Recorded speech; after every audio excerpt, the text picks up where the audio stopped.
Rasman dan Hotman Paris ini seperti apa sih? Kalau menurut saya ya, apa yang dilakukan oleh pengacaranya Rasman kemarin dan Rasmannya ya, itu sungguh sangat eh, terjadi penghinaan itu terhadap pengadilan. Kita seharusnya di dalam pengadilan ya harus ada attitude-nya begitu. Tapi ini kan kemarin sampai naik-naik meja dan apa marah-marah gitu kan. Sebenarnya apa yang harus dimarahkan kan semua harus ada prosedurnya. Sehingga tenang-tenang aja sih kalau dalam sidang, tidak perlu emosi, tidak perlu naik-naik ke meja. Jadi menurut saya ini sesuatu yang sangat tidak terpuji. Ini baru pertama kali terjadi di dunia advokat atau seperti apa sih Pak? Ya kalau sampai naik-naik meja sih saya baru pertama kali ya menurut pengalaman saya tuh. Kalau sebelumnya ada yang mecahin gelas dan sebagainya sih pernah ada tuh. Tapi kalau yang sampai naik-naik meja itu baru sekali selama saya menjadi advokat. Berarti itu artinya MA sudah benar mencabut berita acara sumpah advokatnya. Oh ya benar itu dibekukan ya kalau nggak salah, ya itu sudah tindakan yang bagus buat MA. Tapi saya juga sebenarnya untuk MA ya diberi sanksi lah, setahun atau 2 tahun tidak bisa beracara. Ya ini kan baru dibekukan. Tapi kalau misalnya mengulangi lagi perbuatannya barulah benar-benar dicabut.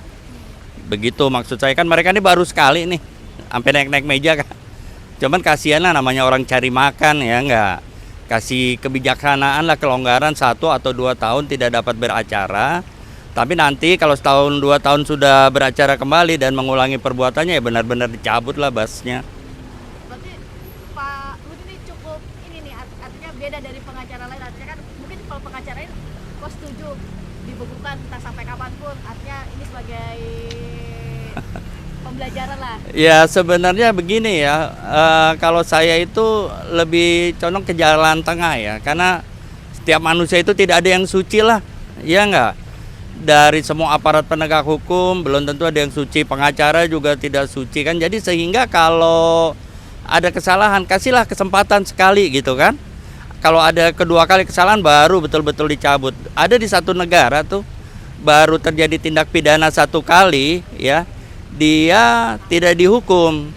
Tapi pas tindak pidana yang kedua kali baru dihukum. Oleh karena itu kita bijaksana juga lah, ya nggak. Kita kasih sanksi, oke, 1 tahun atau 2 tahun tidak dapat beracara. Tapi selanjutnya kalau 1 tahun 2 tahun itu sudah terlalui dan dia beracara lagi dan mengulangi lagi perbuatannya, baru benar-benar dicabut sih. Oke. Pak, ini kan tanggal 20 kan akan digelar lagi nih sidang.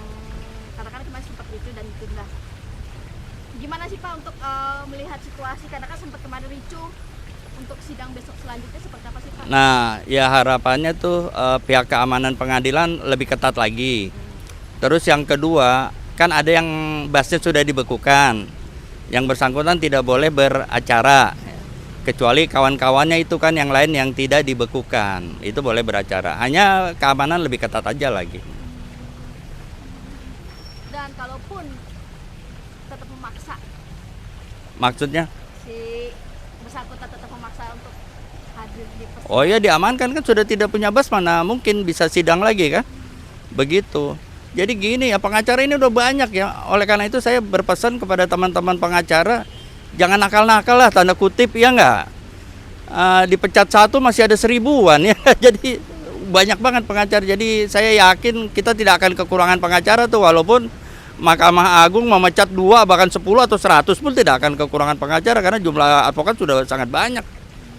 Gitu. Oke. Untuk Rasmannya sendiri Pak, kan karena sidang kemarin kan sempat ricuh karena meledak-ledaknya Rasman Nasution terkait hakim yang disinyalir mungkin menurut beliau tidak berpihak lah kepada mereka ini gimana sih Pak?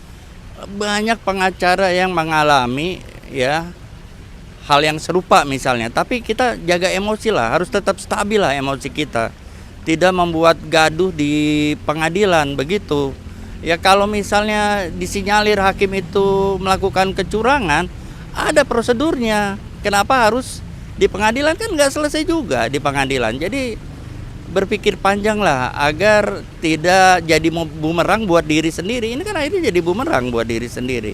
Seyogyanya tuh Pak Rasman dan Pak Firdaus ya tidak melakukan hal itu sangat tidak terpuji hal itu dilakukan. Padahal kita punya jalur kalau diduga hakim itu melakukan kecurangan. Dan berharapnya untuk next persidangan besok lebih. Ya, saya berharap persidangan besok normal ya.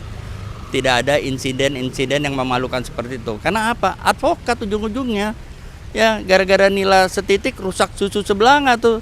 Seakan-akan advokat itu hampir sama semua ya enggak gitu. Takut disamaratakan mungkin ya. Oh iya, kita khawatir disamaratakan aja kan. Karena banyak advokat yang juga bermasalah nih di masyarakat kan. Akhirnya dengan kemarin peristiwa itu khawatir jadi seakan-akan jadi puncak gitu kan.